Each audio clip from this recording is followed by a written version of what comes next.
Madrid, Madrid, Madrid, Madrid, Madrid, Madrid, La Casablanca, Los Blancos, Galácticos, Los Merengues, Los Blancos. An exciting night for Real Madrid fans, joyous one indeed, and terrible night for English Premier League clubs, Arsenal and Manchester City. We're going to have discussion of what transpired today at the UEFA Champions League. Real Madrid and Bayern Munich into the semi-finals of the 2023-2024 UEFA Champions League. I'm here with my senior analyzer, Papa Joe. Papa. You are welcome to Sports Filler. Thanks for having me. All right. How are you doing? I'm doing good yourself. Okay. How is the night? It was really an exciting night, and I know every football lover enjoyed the game, right from the blast of the whistle to the final whistle. Every football lover enjoyed it. All right, thank you very much. To challenge viewers, this is a new platform and our first discussion about the UEFA Champions League. We have more of these contents for you on this platform. So with all due respect, when you are new on this platform, what you have to do is to subscribe to the channel. You tap on the post notification bell for more updates. Like this video and share to other social media platforms. Ladies and gentlemen, my name is Solomon Kwejo Asante, your only nomenclature with engineer's philosophy in sports. Let's get into all the stories happening about the UEFA Champions League. It's UEFA Champions League night, the joyous night for Real Madrid fans. Papa Joe, how did you see the game? A game between Manchester City and Real Madrid at the Etihad Stadium. Yeah, first of all, we would like to thank our viewers and anyone interacting with it. I feel it was a very exciting night to any single football lover.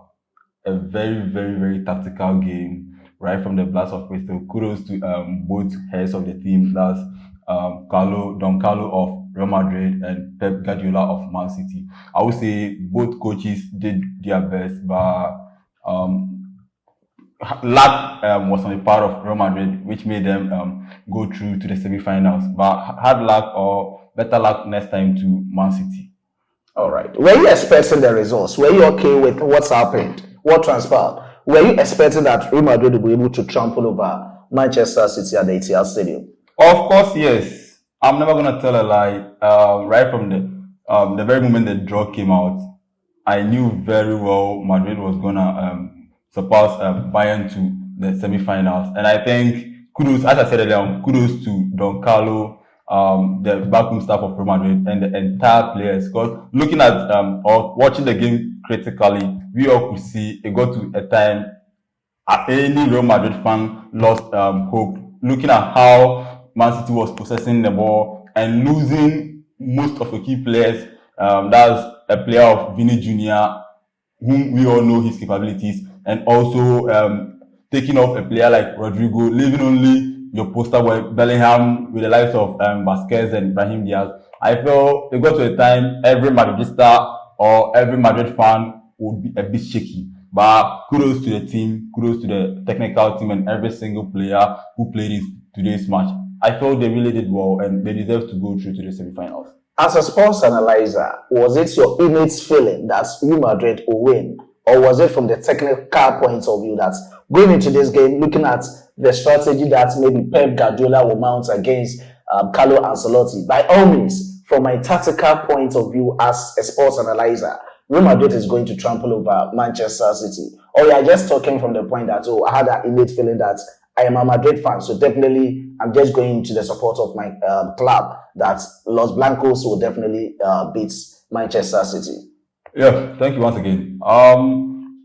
In the very first place, I think I had that feeling Madrid would automatically go through with 100% confidence right after we played the very first leg in Bernabeu. Looking at how Madrid matched up their very starting 11 against Man City at Bernabeu, and looking at how they matched up today, what I'm gonna say is I think the only player who wasn't in action today was Aurelien Tchouameni, and it was even because he was suspended. But in all, technically, right from the blast of the whistle from the first leg till today, we all could see Ancelotti was really up to something. Even taking off certain key players from your team, knowing how to manage games. I felt, yeah, Ancelotti really really did Now well. let's get into the game tonight. Looking at how Real Madrid was able to score the first goal or break the virginity of the game, and Manchester City coming back to equalize. How do you see the goal? How was the build up to the goal? Were you okay based on how Real Madrid was able to score and how Manchester City was able to equalize? Were you okay with whatever happened?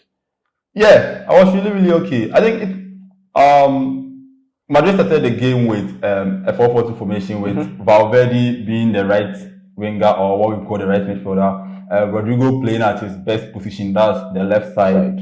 Having your fullbacks of Dani Carvajal and Ferland Mendy. I felt, and the two forwards being Vini Jr. and Jude Bellingham. I feel I had that energy, I had that edge going into that game, and especially coming to Etihad, looking at the number of supporters, over 60,000. I stand to be corrected though, but looking at the number of supporters around, looking at the momentum, the aura on the field, like the City fans, the citizens cheering their players on. I feel Ancelotti really had his tactics strike today. Let's look at the first goal from Real Madrid. Do you think it was something well rehearsed at the training grounds, or it was an error from the side of Manchester City defensive line?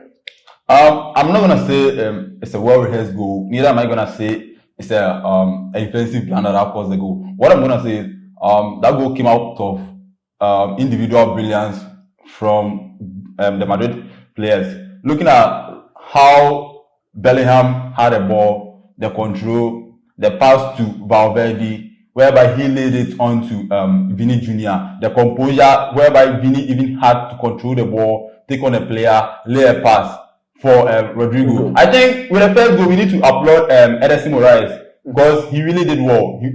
He saved the very first shot from Rodrigo Guez, but unfortunately, Rodrigo was too smart and too fast to put in the second ball behind him, whereby it made Madrid take the lead. But I would say it was a very, very, very nice goal based on individual brilliance of the Madrid players. Okay, fast forward. Let's move on to the equalizer from Manchester City. Look at how Kevin De Bruyne was able to lob the ball into the net. Do you think that one was also a defensive error from Real Madrid players?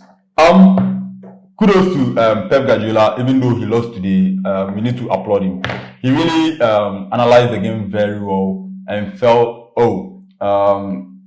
Jack Grealish isn't doing what I want him to do. So let me bring on a certain Doku, a Ghanaian descent. We all know him. And I felt when Doku came on, he really, really, really, really did the work. And the goal, some way, somehow, I'm not gonna say it's a defensive blunder though, but I felt Rudiger could have done better. Looking at how he mistook his steps and how he even handled the ball, I feel like he could have done better. But in all, it's part of football. Mistakes are bound to happen in football, and you score goals based on the mistakes of your opponent. So I think kudos to Madrid, and City also did well. City did well, yeah. All right, I think you didn't have more time for Bayern Munich and Arsenal, but can you tell the viewers about what's happened? Are you okay with you telling them what's happened between Bayern Munich and Arsenal today at Allianz Arena? Bayern Arsenal, we all automatically knew when it comes to the history of Champions League, character matters and history matters. So right after the end of the blast of the whistle between Man City and Madrid, I told a friend, character and Madrid in winning game, and that's what Bayern also used. Bayern used that extra character, that Champions League aura, that Champions League vigor, and they outplayed Arsenal. Kudos to Thomas Tuchel and his team going forward into the semi-finals, whereby they're going to meet a team of Real Madrid. They really need to work on their team if they really want to progress, because they still loopholes. And with Champions League, as I said earlier on, once history works. And I wouldn't be surprised if Madrid is gonna win against Bayern and go through to the semi-finals in London. All right, so to challenge you, let me say I am very jealous when it comes to Real Madrid winning, but to the other side, as in Arsenal losing because of our very own Thomas Tuchel. So I would say it's a bittersweet night for me tonight, or I would say I'm feeling ambivalent as to what's happened. We are all looking to what will happen in the semi-final, where PSG is going to play Dortmund and Real Madrid will be playing Bayern Munich. We'll come here again to give you all the vivid description of what will transpire before and after the UEFA Champions League matches. Not even the Champions League. We also have other content, discussion content, where we're talking about the various European leagues, being it EPL, La Liga, Bundesliga, and others. So stay tuned for more content on this discussion matters. I was being supported by my hard-working chief editor, Emmanuel Kwame Sedu, my senior analyzer, Papa Joe, excited every day. Let's meet in our subsequent videos. It's bye for now.